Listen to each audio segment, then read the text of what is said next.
So got sucked down a rabbit hole on watching some mod videos on the ZX4RR on YouTube. I saw a lot of cool stuff, people doing mirrors and a bunch of different slip-on stuff, but I didn't, there's like so much more you can do with this bike. So I figured I'd show mine, kind of the who's and why's on some of the things I did. I was getting ready to take this beast in, so I figured, like, what the hell, let's do it. This will be my first and only probably video of it, so you don't have to like or subscribe or any of that other crap. So here she is. Generally, first thing I do on almost all the Kawasaki's, just because the way their windscreen is stock, it's flat. So usually go with the Puge on the Zixer, and then Ruby, a little 400. She has a Puge as well. So went with the Zero Gravity double bubble directly from Zero Gravity.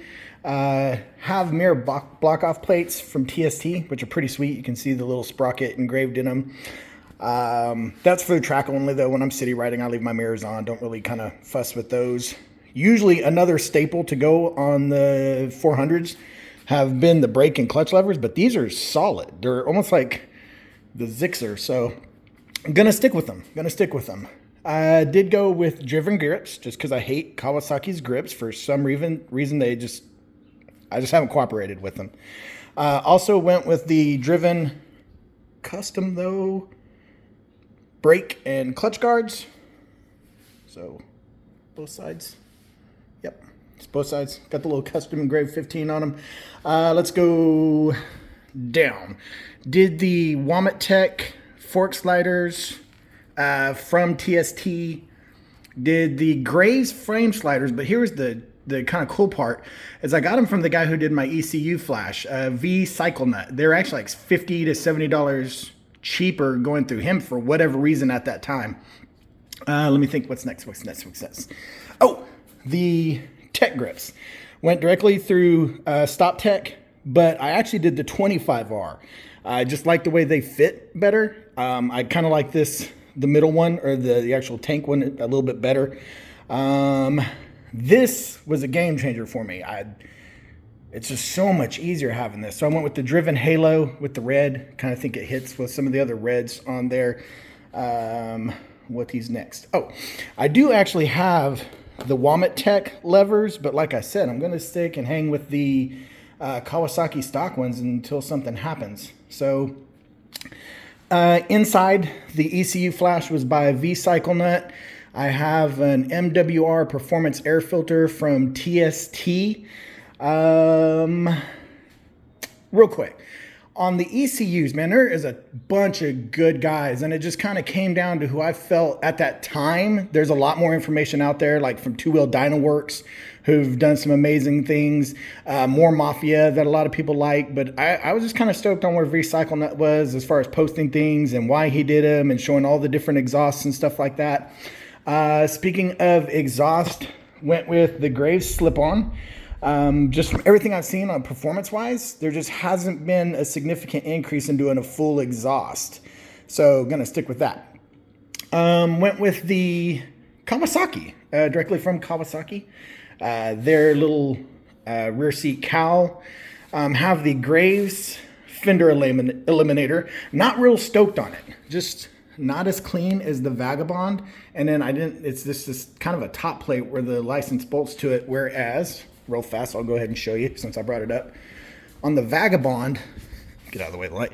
It's like a full license plate holder. And it's just way cleaner on the 400. I wish Vagabond Motorsport would have done one for the 4RR because I'd have been all over it. Let me see what else. Oh yeah, so was doing a lot of suspension work at the track one day, and the peg was just getting on my nerves. So my son actually found this little block off for it to where you can take it off and everything. So I thought that was pretty beast. I know I forget. Oh yeah, Womet-Tech spool arm sliders. Let me think. Trying to go fast. Seeing if something else pops in there. Okay, so one thing when we're talking about modifications, one thing that I haven't heard really anybody talk about is the suspension. The ZX4RR has a fully adjustable rear suspension. On the front, it's just the preload. So how I actually modified that is I actually paid the premium, and got some really good advice from Dave Moss Tuning. I think everybody should go through him in regards to what your suspension is, or just talk to anybody about your suspension. When this thing comes to you stock, it's basically set up for a 165-pound rider. From everybody that has sold these Ninjas, that's what they're telling me on. So with that, like, I was way off on where I was at on the preload, so he helped me work through that. And just so you know, I'm 240 pounds with all my gear, with full leathers, helmet, gloves, boots, all that stuff.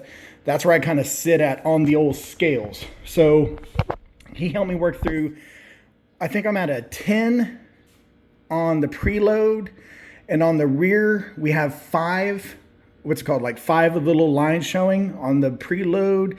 Then on compression, I'm at a 1.25, and on dampening, I think I'm at a 0.75. So there was a ton to kind of work through on suspension.